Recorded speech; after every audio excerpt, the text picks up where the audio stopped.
women have a very interesting role in law enforcement that isn't actually talked about very much, which is... Oh, okay. Just checking. Oh, shit. Oh, just kidding. Wow. Just kidding. Wow. Oh, I got myself. That was a little much even for me. I think there's a couple stories in there. We're full of jokes right now. All right. Oh. I've worked with So,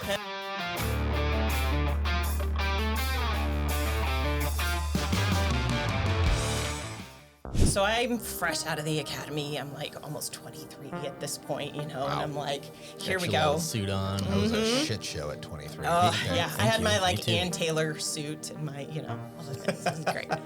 I thought I was going to make a difference in the world. And so I'm doing some preliminary stuff, and I come across a very well-known defense contractor who is selling a product overseas to the Middle Eastern area.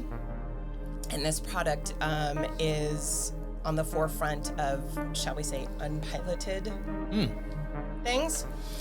And I noticed that they're doing that using an expired license. So if you are above board and you have the government's okay to be selling things that fall under Department of State or Department of Commerce, you have to have a license to do it.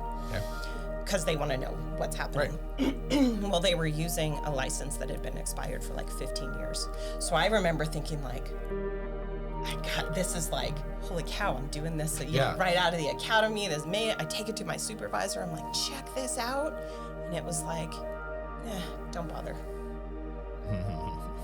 Like, what? You know, and I'm 23, like, what do you mean? And it was just kind of like, yeah, that's not going to go. Don't bother. Okay. And this is probably, you know, I don't know how you would rank them, but it's a very big, well-known defense contractor. Yeah. So it was like, not going to happen. I'm Just like, the way business is done, huh? Right. I'm like, okay. So, you know, I start digging into other things, and I find a company in San Diego that is a Chinese-owned company, and they are selling underwater modems. They're a Chinese company, they're manufactured in the US, but they're sending these underwater modems back to China and surrounding areas. So I send this all off to Department of Commerce for a determination to say, is this illegal for them to be doing? Saying like, is this illegal? Is this actually like, do we have something here? They said, yes. Okay.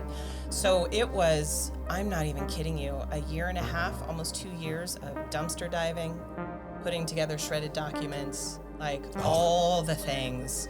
And at the end of it, we served the search warrant, we got all the documents, you know, they were piled in my office like a, you know, bad movie, and start going through things, and I find what I needed. I send it off again to Department of Commerce, because every time you do it, you have to get the determination for a search warrant. And then if you find anything, you have to get another determination to say, yes, okay, really, yes. The second determination, they came back and said, which means nobody's going to prosecute it. The Assistant U.S. Attorney's Office. If the Department of Commerce comes back the second time and says, we're not so sure if this is okay or not. So, like 2 years of my life in dumpster diving with, you know, leftover ramen and cat litter and diapers. Holy smokes. You know, I'm like, cool. That has to take the wind out of your sails a little bit. Just a little bit. Yeah. That wasn't in your Ann Taylor suit, though, right? No. Okay. No. Nicely done. Nicely done. Good. I like it. It's good to know.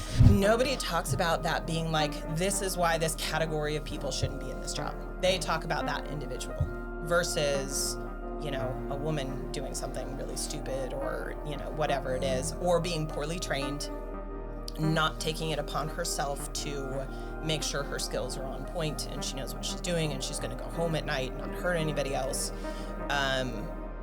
They don't talk about her as an individual. They have this whole conversation about women. Yeah, it's not Cara, it's women. Yes. That makes sense. The bar is so much higher as far as making sure that you don't give anybody a reason to question why you should be there. Yeah. Yeah. So. I personally worked with some amazing female law enforcement, even on the riot line where you would not necessarily expect it, but killer. Yeah. Great people. Yeah. Did you work with great men too? Just Yes. wondering. Yes, I did. See? Yeah. Why you have to go there, Dave? No, that is true. I've never thought about that. Right? You categorize things like that. You do. And you're right. And I would say inherently, I think I definitely am guilty of, giving men more leeway Well, and not going there, right? Like, Well, you don't immediately go there because there are industries that naturally lend themselves to either gender. You're going to have more men in law enforcement, first responder, construction. Like, that's just like you have more women that are nurses or teachers or whatever. There's an inherent makeup of your DNA and who you are that in general will lend. I know you want to say it. I'll say it. You can. It's your podcast. I'm like, are you saying that Are you a man saying and that? a woman are inherently different? I am. Oh boy. 100%. Just blew the internet You're right, now. though. I mean, Right? the It skeletal is structure true. of a man is generally larger, and It's not just that. It's there's generalizations about the way you're wired, the way you think, the way whatever. right. Women are more natural nurturers, except for my wife. But well, I'm jealous. She knows it. She knows it. And so what's interesting is as long as everybody is safe and well trained, nobody's going to get hurt. Whatever. Women have a very interesting role in law enforcement that isn't actually talked about very much, which is Homewrecker? No. Oh, okay. Just checking. Oh, shit. Oh, just kidding. Wow. Just kidding. Wow. Oh, I got myself. That was a little much even for me. I think there's a couple stories in there. We're full of jokes right now. All right. Oh, I've worked with a few. So a few. Well, that's a whole Hey. nother conversation about working with your Probably spouse. worked with more Yeah. dude homewreckers. So there you go. There's both. Yeah, there's Yeah. both. okay. So anyways, you were So saying. anyways, sorry, what was it? Oh, Shattered okay. that. So you're doing. Say you're serving a search warrant, right? You've got to be a robot. You have got to be on point. It is all about what's right in front of you and whatever. So you go in, you go through the house. You got to make everything safe and secure. Put people in cuffs, whatever. But then what's the very next thing you have to do? High five? Bring it. Oh, down. yeah. Okay. Yeah. What's you? You have to de-escalate. Right. Yeah. What happens when you have a woman who's screaming and kids crying? And you've got, all of this kind of stuff. And very, very often, I was the only woman in the stack. And when the older guys, or when I was brand new, not wearing an Ann Taylor suit on a search warrant. And Taylor Tactical. Right? Oh, God. Business idea. No.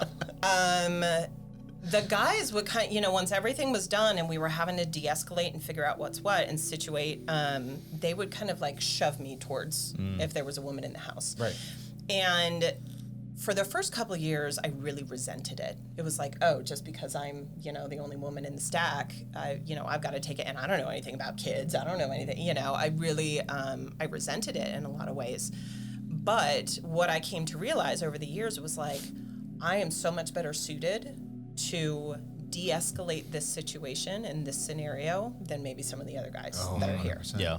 So And usually those situations you're dealing with, it's just a thing. When you guys go in on that and there's a man that's arrested, a lot of times in that relationship, there's a lot of domestic violence. There's a lot of lack of trust in men. So you put somebody that looks like Right. that person's husband in front of them saying, hey, just calm down. We got you. Right. Yeah. It's Right. not comfortable for that woman at all. Right. There's another interesting scenario that happens all the time when you serve warrants, particularly in the child exploitation realm. A lot of these guys, obviously, they have significant mental issues, but they're very beta. They're not alpha guys. Interesting. And an alpha type guy coming in to do an interview after everything is done, whatever, it doesn't always go very well unless that officer can pretend, right? If they can pretend to not be who they are and whatever.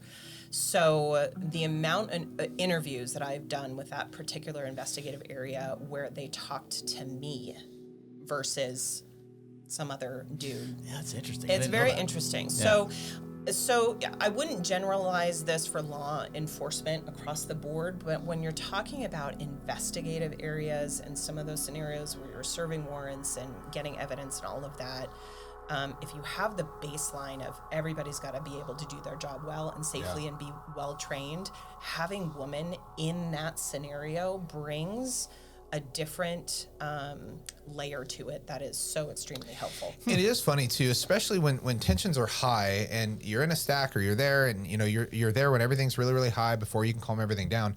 A lot of times somebody just gets your number and they just don't like you. Oh, right? I've had that absolutely. before. I've been offended where I've tried to talk to somebody and they just hate my guts. Nope. And then Seth comes in and talks to them and they're super happy. And I'm like, what the? Yep. You know what I mean? never know. And I've done the same thing before because sometimes people just need to focus on one person and they're like, you're the reason for all my problems. Fine, I'll talk to her. Yep. You see it happen all the time in law All the enforcement. time. All You're the like, time. all right, well, talk to them. So when all of that happened with the assassination attempt and immediately everything was blowing up with people nitpicking and Monday Morning Quarterback, every video, everything, what was disappointing for me is all of these more conservative commentators immediately jumped on the "this is why women shouldn't do this" It's like bandwagon. the DEI thing. Yeah, and that's a whole nother conversation. It's hard when people aren't individualized like that too, Yeah. right? Because I mean, when it's dark and you are doing something together, there's no male female. It's like I need you to perform, Yep. right? Is your hand on my shoulder? Are we good to go? Right, 100%. Yeah. And that totally makes sense. I think the only time it didn't matter is when I started calling for backup on something, and everybody that I called was a 98 pounds. One a male, one a female, and I'm like, can I get somebody that weighs more than me? My goodness. Please? That's who I'm calling. My goodness. That's what I need. Yeah. Yeah. I had the exact same I need a scenario cover on a officer traffic that is stop. over 200 pounds. Yep. Yep. You'll understand when they get here. Right. Right. Goodness. I had the exact same scenario, dude. I pulled over this car like gangbangers, and they were enormous. And I'm like, there's Not definitely today. a gun in this car, and I took Not today. 3 of them to jail. Oh my gosh. But they sent first. They dispatch a smaller woman, and I'm like, okay, give me one more unit. Everybody's like, why are you asking for another? And then they send this like tiny dude. Yes. Who's like really naive, and I'm like, all right. Can we not? Then I get on the cell phone, like, yo, Sam, dude, I mean, Sam, Don't need say you- this yeah, I over don't the wanna- I radio. don't wanna ask for Not over the radio. I tell the third story, unit, and Matt and Kristen, who work for PD up here, they're my friends. They both laugh about it when I tell the story because I'm like, they're fantastic officers. I'll take them as cover on just about anything, especially deadly force. So they're fantastic. Right. But when I called and she answered up, and I'm like, maybe I'll take a third. And I take a third, and I'm like, come on. I had to can't call, ask for a fourth. It's yeah, not I had to your call my day. sergeant and be like, look, dude, Not your day. these people are fantastic, but I can't. I'm not trying to shoot this guy. I just want to. I need a little more weight. Yeah, yeah. So the other interesting thing about that scenario, I can only speak to the training that I went through. That was, I mean, at this point, I was 2002, 2003, so it was significant passage of time. Yeah. And you absolutely train to be able to holster without looking, all of that kind of stuff. The difference is Secret Service, and I have not been through their training, so I cannot speak to it, but it could very well be different than what an agent from Homeland Security receives as far as training with your suit on and a jacket, that kind of stuff. The other thing is, I can't speak to, I don't know if she, the one who had trouble holstering for all of, 5 seconds, but I don't know if she was from a different agency or not. Yeah. What you can run into is if you're used to carrying a certain way or you have a certain setup and you get to a Secret Service detail and they say, you can't wear that. Like, you have to wear the suit. It's all about how you look. And did you see the other woman who made sure to put her sunglasses on? I'm Yeah. like, what the fuck are you doing? Put them back on. Right. So That's just a nerve thing. I feel like. Maybe. So if it's someone from a different agency and they're being told you have to have this setup or this gear in a certain way, that could have been part of the issue as well. I don't know if There's that's true, but it's possible. There's a big difference. My duty gun was inch off my body, inch and a half, Yeah. and firmly attached on a Right. very stiff belt. Not that looked like a leather holster. Yeah. Like that's an It's easy thing to holster. when you're right? a woman and it's up in your hip and you've got a Right, smaller weight and angled, all yeah. that, Yeah. it's different. I'm just I'll give her surprised. I was like, man, I don't think you need to even put it away right now. You can just not. Yeah. We're good. We can hold weapons and be Just don't safe with black them. hole everybody. That'd be good. That just scares me. I could have It's gone hard. horribly wrong. That's hard.